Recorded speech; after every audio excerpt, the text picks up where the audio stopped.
మామూలుగా పేషెంట్స్ చాలా మంది దగ్గరకొచ్చి, "ఏంటి మేడం మేము చుట్టుపక్కల అందరూ క్యాన్సర్ వస్తుంది. ఏమన్నా వైరస్ ఇన్ఫెక్షన్ అందరికి వస్తుందా? మామూలుగా వర్షాకాలంలో వైరస్ ఇన్ఫెక్షన్ వచ్చినట్టు క్యాన్సర్ కూడా ఒకరి నుంచి ఒకరికి పాకుతుందా?" ఇట్లా అడుగుతూ ఉంటారండి. సో, క్యాన్సర్ అనేది అంటువ్యాధి కాదండి. మామూలుగా మీ ఇంట్లో ఎవరైనా క్యాన్సర్‌తో బాధపడుతూ ఉంటే, వాళ్ళతో ఉండటం వల్ల మీకు అంటువ్యాధులు రావడం కానీ అట్లాంటివేమీ ఉండదు. వర్షాకాలంలో స్పెసిఫిక్‌గా క్యాన్సర్స్ రావడం కానీ, సీజన్ వల్ల ఏమైనా ఇష్యూస్ రావడం కానీ, లేకపోతే క్యాన్సర్ సంబంధించిన ప్రాబ్లమ్స్ రావడం కానీ అట్లాంటివేమీ ఉండవండి. ఓన్లీ ఏంటంటే మీకు వర్షాకాలం టైంలో ఏంటంటే సీజన్ చేంజ్ అవ్వటం వల్ల ఈజీగా మీకు రొంప, దగ్గు, జలుబు వచ్చే అవకాశం ఉంటుంది కాబట్టి, వైరస్ ఇన్ఫెక్షన్స్‌కి మీరు కొంచెం ఈజీగా ప్రోన్ అయ్యే అవకాశం ఉంటుంది. అంటే క్యాన్సర్ యొక్క ట్రీట్మెంట్ కీమోథెరపీ తీసుకుంటున్నట్లయితే గనక, కీమోథెరపీ వల్ల ఒంట్లో ఇమ్యూనిటీ తగ్గటం వల్ల మీరు ఈజీగా ఇన్ఫెక్షన్స్ ఎక్వైర్ చేసే అవకాశం ఉంటుంది. ఈజీగా ఇన్ఫెక్షన్స్ ఎక్వైర్ చేసే అవకాశం ఉంటుంది కాబట్టి, మీకు ఈజీగా వైరస్ ఇన్ఫెక్షన్స్ అవన్నీ వచ్చే అవకాశం ఉంటుంది కాబట్టి, బయటికెళ్ళేటప్పుడు మాస్క్ ధరించాల్సిన అవసరం ఉంటుంది. అట్లాగే ఫీవర్ ఉన్నా, లేకపోతే డెంగీ అట్లాంటివేమన్నా ఎక్కువ వచ్చే అవకాశం ఇప్పుడు ఉంది కాబట్టి, కొంచెం కేర్‌ఫుల్‌గా ఉండాలి. డెంగ్యూ అని స్పెసిఫిక్‌గా ఎందుకు చెప్పానంటే, మామూలుగా వైరస్ ఇన్ఫెక్షన్స్‌తో కొంచెం ప్లేట్‌లెట్లు తగ్గుతాయండి. డెంగ్యూ ఇన్ఫెక్షన్ ఇప్పుడు చాలా ప్రబలంగా ఉంది. సిటీలో కానీ, లేకపోతే మామూలుగా రకరకాల పల్లెటూరులో కూడా డెంగ్యూ చాలా ప్రబలంగా ఉంది. కీమోథెరపీ తీసుకున్నప్పుడు మీకు ప్లేట్‌లెట్ కౌంట్ తగ్గుతుంది. మామూలుగా ప్లేట్‌లెట్ కౌంట్ ఏదైనా సరే 20 జ్వరం లేకుండా 20,000 కన్నా పైనుంటే గనక మనం ఏది పెద్ద కంగారు పడాల్సిన అవసరం లేదనమాట. డెంగీ గనక మనకి సూపరానెట్‌గా ఇష్యూ వచ్చినప్పుడైతే అంటే క్యాన్సర్ కీమోథెరపీ తీసుకుంటున్నారు. దాంతో పాటు డెంగీ కూడా ఇన్ఫెక్షన్ వచ్చిందంటే గనక మీకు ప్లేట్‌లెట్ ఇంకా కొంచెం ఎక్కువ తగ్గే అవకాశం ఉంటుంది. మీరు స్పెషల్ కేర్ తీసుకోవాల్సిన అవసరం లేదు. జస్ట్ డెంగ్యూకి ఎట్లా అయితే మీరు రెగ్యులర్‌గా ట్రీట్మెంట్ తీసుకుంటున్నారో అట్లా తీసుకుంటే సరిపోతుంది.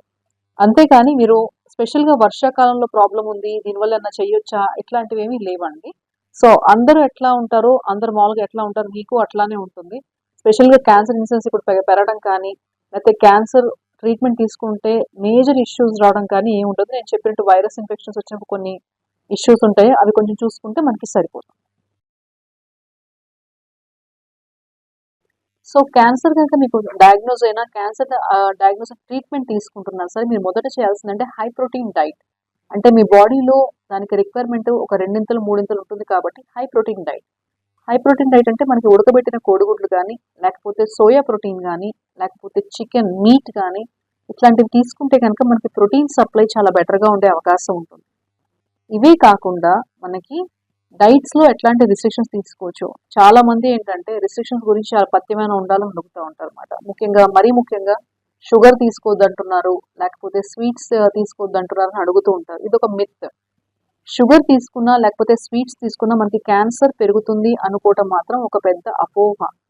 సో, మీరు క్యాన్సర్ గనుక డిటెక్ట్ అయినట్లయితే, లేకపోతే క్యాన్సర్‌కి సంబంధించిన ట్రీట్మెంట్ తీసుకుంటున్నా, లేకపోతే ట్రీట్మెంట్ అయిపోయి ఫాలో అప్‌లో ఉన్నా షుగర్ తీసుకోవడం వల్ల కానీ, స్వీట్స్ తినటం వల్ల కానీ మీకు జబ్బు పెరిగే అవకాశం లేతే జబ్బు కి ట్రీట్మెంట్ రెస్పాండ్ అవ్వకపోయే అవకాశం అంటూ ఏమీ ఉండదండి. సో, యథావిధిగా మీరు కంటిన్యూ చేసుకోవచ్చు. సో, ఇంకా పథ్యం అంటూ అంటారా? లైక్ ట్రీట్మెంట్ సమయంలో పథ్యం అంటూ ఏమీ ఉండదండి. మీకు బ్లడ్ క్యాన్సర్ గనక వచ్చినట్లయితే గనక మీకు ఫంగస్ ఇన్ఫెక్షన్స్ వచ్చే అవకాశం ఉంటుంది కాబట్టి, జీడిపప్పు, బాదం పప్పులు ఇవన్నీ తినొద్దని చెప్తాం. అవే కాకుండా కొబ్బరి నీళ్లు కానీ, పాలు కానీ లేకపోతే ఫ్రూట్స్ కానీ, జ్యూసెస్ కానీ బ్లడ్ క్యాన్సర్ వచ్చిన వాళ్ళకి మొదటి 3-4 వారాల వరకు తినొద్దని చెప్తామండి.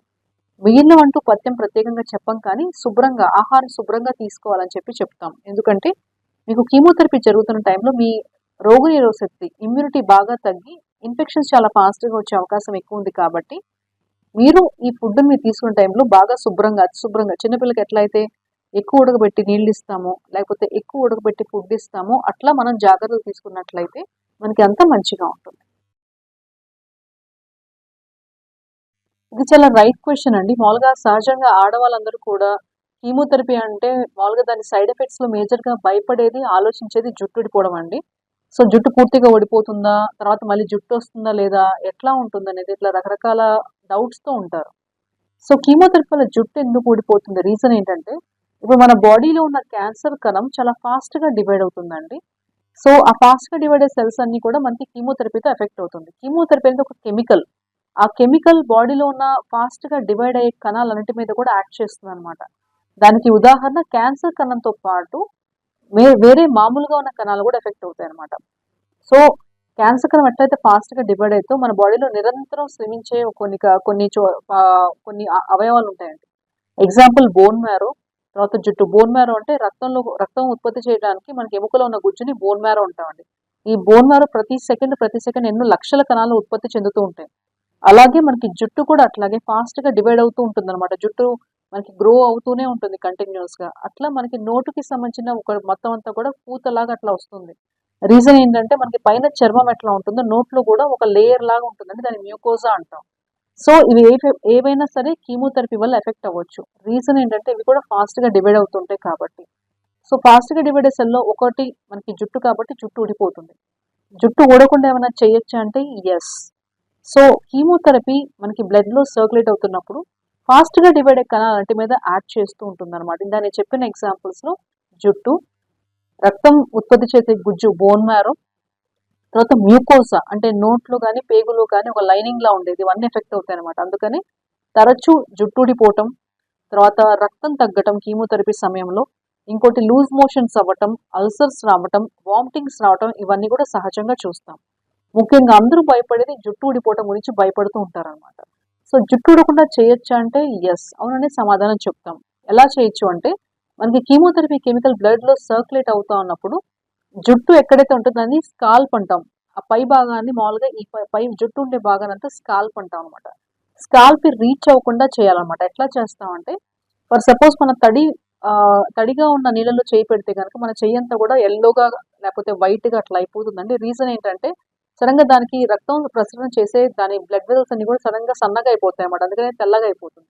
అట్లాగే స్కాల్ప్ కూలింగ్.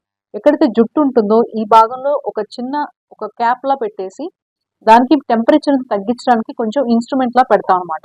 ఆ టెంపరేచర్ తగ్గించటం వల్ల ఏమవుతుందంటే మనకి కీమోథెరపీ కెమికల్ అనేది మనకి ఇక్కడ జుట్టు ఉన్న ప్రదేశంలో సరఫరా అవ్వకుండా, సప్లై అవ్వకుండా ఆగిపోతుందన్నమాట. అలా అయితే గనక మనకి కీమోథెరపీ వల్ల జుట్టు ఊడే సైడ్ ఎఫెక్ట్ అనేది పూర్తిగా ఎప్పటికీ ఉండకుండా ఉంటుంది. సో స్కాల్ప్ కూలింగ్ టెక్నిక్ అనేది మనం యూజ్ చేసినట్లయితే మనకి కీమోథెరపీ వల్ల జుట్టు ఊడకుండా ఉండే అవకాశం చాలా ఎక్కువ ఉంటుందన్నమాట. అవి కాకుండా అన్ని కీమోథెరపీకి జుట్టు ఊడదండి. కొన్ని కీమోథెరపీస్‌కి స్కాల్ప్ కూలింగ్ టెక్నిక్ యూజ్ చేసినా కూడా జుట్టు ఊడే అవకాశం ఎక్కువ ఉంటుంది. బ్రెస్ట్ క్యాన్సర్‌లో ఒక రకమైన కీమోథెరపీ పాక్లిటాక్సెల్ అది యూజ్ చేసినట్లయితే గనక ఖచ్చితంగా జుట్టు ఊడే అవకాశం స్కాల్ప్ కూలింగ్ టెక్నిక్ యూజ్ చేసినా కూడా దగ్గర దగ్గర 40-50% ఉండే అవకాశం ఉంది. సో మెదడులో కనుక గడ్డలాగా వచ్చినట్లయితే గనక మనకి పుర్రెలో ఉన్న స్పేస్ చాలా తక్కువ ఉంటుంది కాబట్టి మెదడులో చిన్న గడ్డ వచ్చినా సరే స్కల్ లోపల ఉన్న ప్రెజర్స్ అనేవి చాలా ఫాస్ట్‌గా ఆల్టర్ అయ్యే అవకాశం ఉంటుందన్నమాట. అలా ఉన్నప్పుడు తలకి విపరీతంగా నొప్పి రావటం, వాంతులు అవ్వటం, కళ్ళు బాగా తిరగటం, లేతే ఫిట్స్ లాగా రావటం ఇట్లాంటివి కంప్లెయింట్స్ ఉంటాయన్నమాట. అంటే నించుంటే బాగా తూలుడు ఎక్కువ అవ్వడం, కళ్ళు ఒక చోట అంటే ఎక్కడైతే ఉందో అవయవం అంటే బ్రెయిన్‌లో మనకి మామూలుగా ఒక మ్యాప్ లాగా ఉంటుందండి. ఒక్కొక్క పార్ట్ ఒక్కొక్క అవయవాన్ని కంట్రోల్ చేస్తా ఉంటుంది. తలలో ఒక పార్ట్ చెయ్యిని కంట్రోల్ చేస్తుంది. ఇంకోటి మనకి మామూలుగా ఈ పూర్తిగా ఒక కాలుని కంట్రోల్ చేసి అట్లా ఉంటుందన్నమాట. గడ్డ గనుక ఒకవేళ అట్లా వచ్చినట్లయితే గనక ఏ అవయవం అయితే దాన్ని కంట్రోల్ చేస్తుందో ఆ అవయవంలో ఫిట్స్ రావటం కానీ, లేతే ఆ అవయవం పని చేయకుండా ఉండటం కానీ ఇలాంటివి జరిగే అవకాశం చాలా ఉంటుందండి. సో మనకెప్పుడన్నా విపరీతంగా తలనొప్పి కంటిన్యూస్‌గా ఉండటం, విపరీతంగా వాంతులు అవ్వటం, లేతే ఏదైనా కళ్ళు కనిపించకపోవటం, లేపోతే అవయవం పనిచేయకపోవటం, లేతే ఫిట్స్ లాగా రావటం, ఇట్లాంటివి ఉంటే గనక తూలుడు రావటం. ఇవి ఉంటే గనక మీకు మెదడులో ఏమైనా ప్రాబ్లమ్ ఉందో చూపించుకోవడం ముఖ్యంగా చాలా ఇంపార్టెంట్ అండి.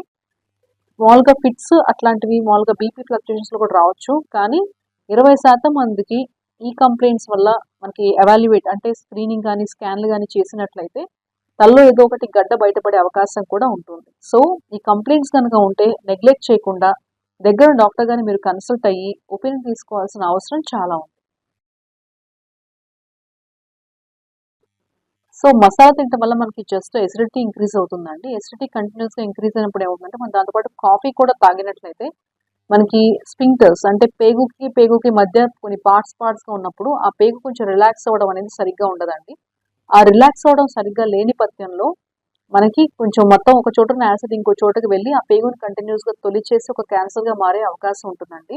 యూజువల్లీ ఈసోఫేగస్ స్టమక్ క్యాన్సర్స్ అనేవి మనకి మామూలుగా స్పైసెస్ ఎక్కువ తినటం వల్ల వచ్చే అవకాశం ఉంటుంది. స్పైసెసే కాకుండా స్మోక్డ్ ఫిష్ అంటే కబాబ్స్ అని, లేకపోతే స్మోక్డ్ చికెన్ గానీ, లేకపోతే స్మోక్డ్ ఫిష్ కానీ ఇట్లా తీసుకునే వాళ్ళకి స్టమక్ క్యాన్సర్ ఎక్కువ వచ్చే అవకాశం ఉందండి.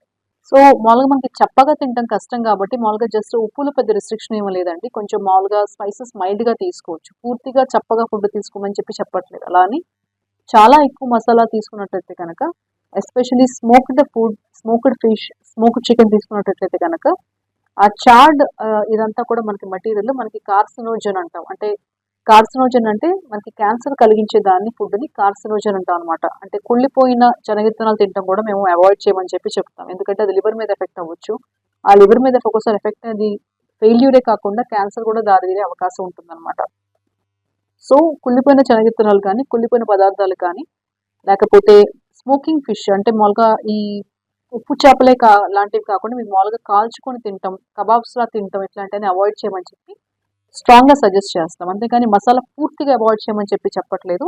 బట్ మైల్డ్‌గా తీసుకుంటే మనకి ఎసిడిటీ తక్కువుంటుంది. యెస్. ఇది జన్యుపరంగా సమస్య అండి ఇది. మామూలుగా తర ఒక తరం నుంచి ఇంకో తరంకి వెళ్ళే అవకాశం ఉంటుంది. మామూలుగా ఇప్పుడు 100 మంది క్యాన్సర్ బాధితులు మనం చూసుకున్నట్లే 100లో 10 మందికి మనకి వంశపారంపర్యంగా సమస్య వల్ల క్యాన్సర్ వచ్చే అవకాశం ఉంటుంది. అందుకని ఇంట్లో ఎక్కువ మంది క్యాన్సర్ వల్ల పీడితమై ఉన్నట్లయితే గనక వాళ్ళకి జీన్స్ టెస్ట్ చేసుకొని ఒకవేళ గనక జీన్స్ టెస్ట్ గనక పాజిటివ్ గనక ఉన్నట్లయితే గనక కుటుంబంలో అందరూ కూడా కొంచెం అలర్ట్ అవ్వమని చెప్పి చెప్తాం. అంటే ఫర్ సపోజ్ ఒక మనిషికి క్యాన్సర్ వచ్చినప్పుడు ఇంట్లో ఫ్యామిలీ హిస్టరీ ఉన్నప్పుడు ఒక బ్లడ్ టెస్ట్ చేసి బ్లడ్ టెస్ట్‌లో ఉన్న తెల్ల కణాల మీద జీన్స్ టెస్ట్ చేసి చూసినట్లయితే అది పాజిటివ్ అని వచ్చినట్లయితే తెలియనట్లయితే గనక మనం ఆ పర్సన్‌కి కాకుండా తనకు సంబంధించిన తోబుట్టువులు కానీ, తనకి పుట్టిన వాళ్ళు కానీ, తోబుట్టిన వాళ్ళు కాకుండా తనకి పుట్టిన వాళ్ళు కానీ, తన తల్లిదండ్రులు కానీ అందరూ టెస్ట్ చేసుకొని చూసుకోవాలి. సో, అలా టెస్ట్ చేసుకున్న వాళ్ళు ఎవరైనా పాజిటివ్ గనుక ఉన్నట్లయితే మేము క్యారియర్స్ అంటాం. అంటే వాళ్ళకి క్యాన్సర్ వచ్చే జీన్ ఉంది కానీ వాళ్ళకి ఇంకా క్యాన్సర్ రాలేదు అని దాని అర్థం అన్నమాట. సో, అలాంటి వాళ్ళు ఎలాంటి జాగ్రత్తలు తీసుకోవాలి అంటే గనక మీకు ఒక జీన్ సమస్య ఉంది అంటే గనక ఆ జీన్ సమస్య వల్ల కొన్ని అవయవాలకు మాత్రమే క్యాన్సర్ వచ్చే అవకాశం ఉంటుంది. ఆ అవయవాలకి మీరు సంబంధించిన కొన్ని స్క్రీనింగ్ ఫర్ సపోజ్ రొమ్ము క్యాన్సర్ కనుక వచ్చే అవకాశం ఉందంటే రొమ్ముకి సంబంధించిన స్కాన్ చేసుకోవడం. అండాశయాలకి సంబంధించిన క్యాన్సర్ ఉందా వచ్చే అవకాశం ఉందంటే కనుక అండాశయాలకు సంబంధించిన స్కాన్ చేసుకోవడం. లేకపోతే రక్త పరీక్ష తగినది చేసుకోవడం. ఇట్లా చేసుకుంటూ ఉంటే గనక మనకి సరైన అవగాహన తెలుస్తుందనమాట. ఎప్పుడైతే మనకి ఇవన్నీ చేయడానికి రీజన్ ఏంటంటే స్క్రీనింగ్ చేసినప్పుడు మనకి స్టార్టింగ్ స్టేజ్‌లో కనుక జబ్బు ఉన్నట్లయితే గనక అది 100% క్యూర్ అయ్యే అవకాశం ఉంటుంది. చేయి దాటిపోయిన తర్వాత మనం చేసేది అతి కొంచెం మాత్రమే ఉంటుంది కాబట్టి స్క్రీనింగ్ ప్రొసీజర్స్ మనము జన్యుపర సమస్య ఉన్న వాళ్ళకి కొన్ని అవయవాల అవకాశం ఉంటుంది కాబట్టి క్యాన్సర్ వల్ల పీడితం అవ్వడానికి వాటికి సజెస్ట్ చేస్తాం. అలాగే ఏవైతే అవసరం లేదో అవయవాలు వాటికి సర్జరీ చేసుకోమని చెప్పి చెప్తాం. దాన్ని రిస్క్ రెడ్యూసింగ్ సర్జరీస్ అని చెప్పి అంటాం అనమాట. సో ఇది ఎవరికైతే రొమ్ము క్యాన్సర్ వచ్చిందో వాళ్ళకి బ్రాకా టెస్ట్ అనేది పాజిటివ్ ఉండే అవకాశం దగ్గర నుంచి 8-10% ఉంటుందండి. ఎవరికైతే బ్రాకా టెస్ట్ పాజిటివ్ ఉంటుందో వాళ్ళకి రొమ్ముతో పాటు అండాశయం సంబంధించిన క్యాన్సర్ కూడా వచ్చే అవకాశం ఉంటుంది కాబట్టి రొమ్ముకి అండాశయానికి సంబంధించిన సర్జరీస్ చేసుకోమని చెప్పి సజెస్ట్ చేస్తాం ఒకేసారి. అలాగే తనకి సంబంధించిన రక్తం పంచు పుట్టిన వాళ్ళు కానీ తనకి పుట్టిన వాళ్ళు కానీ తల్లిదండ్రులు కూడా టెస్ట్ చేసుకొని తగిన జాగ్రత్తలు చర్యలు తీసుకోమని చెప్పి చెప్తాము. అలాగే జన్యుపరంగా సమస్య ఉండి క్యాన్సర్ వచ్చే క్యాన్సర్లు ఏమేమి ఉన్నాయి అని చెప్పి అడిగితే కనుక పెద్ద పేగుకు సంబంధించిన క్యాన్సర్, రొమ్ముకి సంబంధించిన క్యాన్సర్, అలాగే అండాశయానికి సంబంధించిన క్యాన్సర్, కొన్ని సార్కోమాస్, కొన్ని బ్రెయిన్ ట్యూమర్స్ ఇవన్నీ కూడా జన్యుపరణ సమస్య వల్ల క్యాన్సర్ వచ్చే అవకాశం ఉంటుంది. సో మామూలుగా కంటిన్యూస్‌గా మొబైల్ ఎక్స్‌పోజర్ అనేది మామూలుగా చిన్నపిల్లలకి కదండీ! మనకు కూడా చాలా హానికరం. ఎందుకంటే దాని నుంచి వచ్చే రేడియేషన్ మనకి బ్రెయిన్‌ని రకరకాలుగా ఎఫెక్ట్ చేస్తుంది. చిన్నపిల్లలకైతే ఇప్పుడు అందరూ తరచూ మాట్లాడేది ఏంటంటే డెవలప్‌మెంటల్ యాక్టివిటీస్ అంటే స్పీచ్ డిలే అవ్వడం కానీ, లేకపోతే గుర్తుపట్టకపోవడం కానీ, కాన్సంట్రేషన్ ఎఫెక్ట్ అవ్వడం కానీ, బిహేవియరల్ డిస్టర్బెన్సెస్ కానీ ఇట్లాంటివన్నీ తరచూ వింటూ ఉంటున్నాం. ఇదే కాకుండా చాలా చిన్న వయసులో కనుక మనకి రేడియేషన్‌కి ఎక్స్‌పోజర్ చాలా ఎక్కువ మనం అయినట్లయితే పిల్లలకి మెదడులో వాపు కానీ, మెదడుకి సంబంధించిన గడ్డ గాని వచ్చే అవకాశం చాలా ఎక్కువ ఉంటుందండి. వినికిడి లోపం తో పాటు చెవులకి సంబంధించిన నరాలు కూడా దెబ్బతిని అక్కడి నుంచి కూడా క్యాన్సర్ గడ్డ వచ్చే అవకాశం చాలా ఎక్కువ ఉంటుంది.